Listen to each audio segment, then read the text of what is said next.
Good morning, I'm Taylor Wilson, and today is Friday, December 15th, 2023. This is the Excerpt.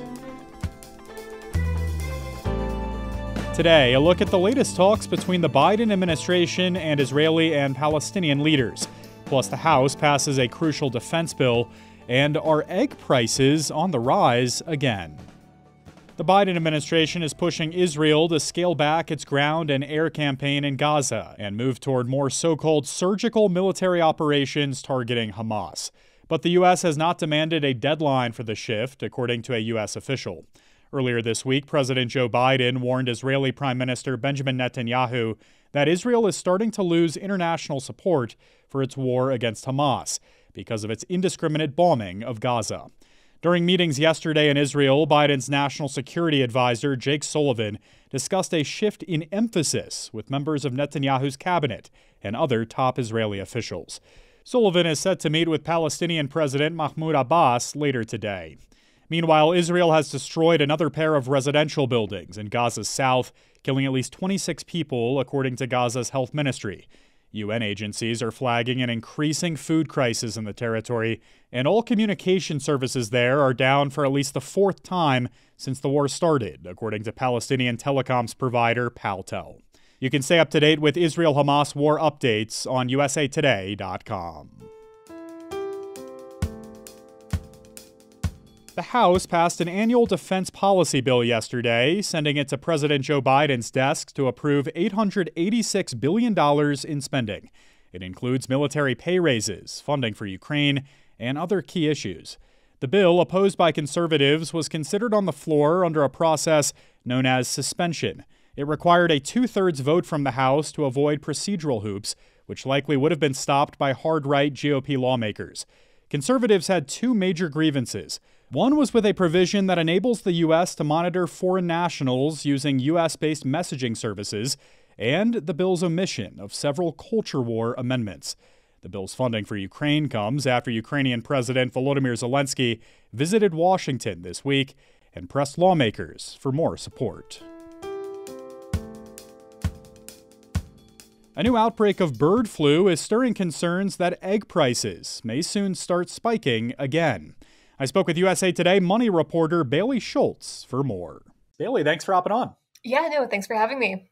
So Bailey, what's the latest with avian flu outbreaks in the U.S.? The U.S. Department of Agriculture has been tracking this since early 2022, and I think this was on everyone's mind last year and earlier this year when we saw egg prices really rising, but we kind of saw a lull in cases recently, so people thought about less when egg prices went down in the grocery store.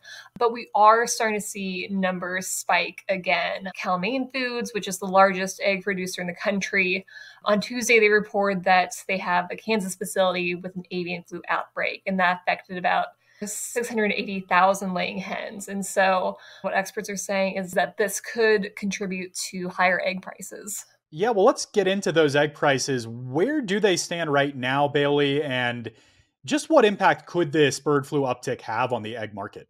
Egg prices right now are a lot better than they were. Right now, we're about 22% down from what we saw a year ago. Pretty significant difference.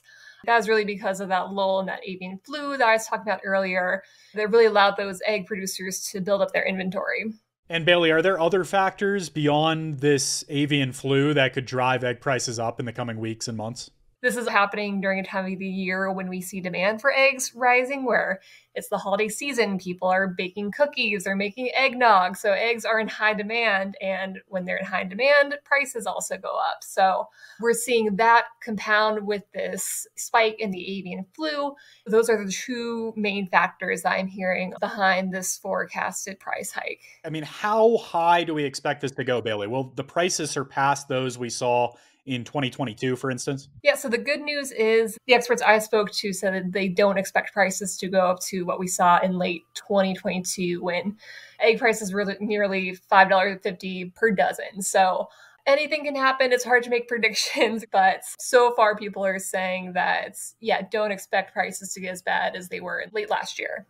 Could rising egg prices lead to price hikes elsewhere in agriculture or the economy as a whole? I think one thing to keep in mind is that inflation isn't necessarily shrinking. Prices aren't shrinking. That's just the inflation is slowing down. And so while we're seeing smaller price hikes month to month, a lot of that inflation we saw last year is still factored into a lot of the prices that we're paying today. As far as whether egg prices could lead to price hikes elsewhere, the business needs a lot of eggs to produce their product. Maybe they factor a hike in egg prices into their own prices that they're assigning to consumers. But quantifying like that cause and impact isn't easy. And so it's really hard to say what sort of impact this will have on the overall economy. But eggs are also not necessarily very expensive when you're comparing them to other items at the grocery store. And so you have to keep all of that in mind as well. All right. Bailey Schulz covers money for USA Today. Thank you, Bailey. Yeah, thanks for having me. Older workers are sticking with employment. In a major demographic shift, the older workforce, aged 65 and older, made up of some 11 million Americans, has quadrupled in size since the 1980s. And the share of older Americans holding a job is also much higher. Around 1 in 5 Americans aged 65 and older are employed today, nearly double the share of those who were working 35 years ago, according to new data from the Pew Research Center. They're also working more hours on average than in previous decades. There are a number of factors behind the trend. For one, older workers are more likely to have a 4-year college degree than in the past, and adults with higher levels of education are more likely to be employed. And Social Security raising the age that workers receive full retirement benefits from 65 to 67 have encouraged workers to delay retirement. You can read more with the link in today's show notes. Whether it be micromanaging bosses, cringy coworkers, or serious issues like layoffs, online Cubicle comedians are helping folks laugh about workplace stress. I spoke with USA Today senior reporter Jessica Gwynn for more. Jessica, thanks for making the time. Thanks so much for having me. So Jessica, I want to just start by hearing about some of these TikTok Cubicle comedians. I love that word. Could you just tell us about DeAndre Brown and his channel? Well, DeAndre Brown used to work as a banking analyst, which sounds kind of boring. It probably was, but now he's anything but. He's on TikTok and he makes fun of all the ridiculous stuff we deal with at work, like overbearing, micromanaging bosses and cringy coworkers. He told me some of his most popular topics on TikTok is PTO, which stands for paid time off, but he insists it stands for prepare the others, meaning he won't be working on his vacation no matter how many emails and texts you send him. The other super popular topic, he said, is employees being asked to work evenings and weekends. He insists on maintaining what he calls life-work balance.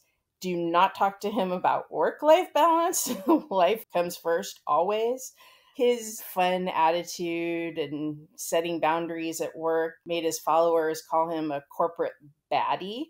And so now he's gone with that. That's his official moniker. And he says his goal is to make people laugh and help them stand up for themselves at work while still putting in the work.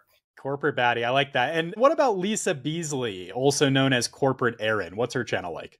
Well, DeAndre Brown has done a few very funny TikToks with Lisa Beasley, who is a Chicago-based comedian and actor who has developed this TikTok persona she calls Corporate Erin. I encourage you to check those out. Corporate Erin's official work title is Manager for the Manager of Logistics from Management McManagement. And she has a habit of scheduling hour-long, buzzword-happy Zoom calls right at quitting time. She also has a very funny TikTok video claiming the senior executives at her company may appear all white, but are in fact very diverse because one of them is from Germany and the other is from Russia. So she she definitely gets in the digs about all kinds of things at work. Doesn't seem any topic is off limits. And she's so committed to her TikTok character that she would only give us an interview in character. So I had my colleague Bailey Schulz handle that because I knew I could not keep a straight face. Somehow Bailey did. It's a great video. I recommend folks check it out if they get a chance. You know, Jessica, how did the pandemic really influence channels like these and office humor online in general?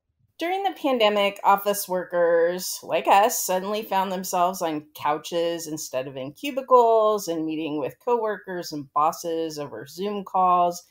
And these TikTok comedians were some of those workers, and they seized on the ridiculous aspects of this new work from home world we all suddenly found ourselves living in. How does this type of humor really fit into a long tradition of cubicle comedy? Well, the internet is office humor's superpower, right? I mean, if you think back, the first memes were spread from cubicle to cubicle by photocopies. It was a phenomenon that was dubbed Xerox lore. Today we use Slack and Teams, but really social media is the most powerful way to spread this kind of humor. What do workers say about how this kind of humor can help them cope with the pressures of the workplace? Well, if you think about work or our everyday lives, humor is just a very effective way to diffuse stress. And I mean, bottom line, we all have struggles at work. I know we both do. And it can kind of be dry and depressing to read articles on the internet or threads on Reddit about managers who ask too much of you or coworkers who won't let you get a word in edgewise. But, there's something about a lighthearted video poking fun at it all that can create a shared reality and a social connection and make us feel less alone and less isolated. All right, Jessica Gwynn, great story here. There's some awesome videos attached to it. I really recommend folks go and check those out. We'll put a link in today's show notes. Thanks as always, Jessica. Thanks so much for having me. And happy National Ugly Christmas Sweater Day.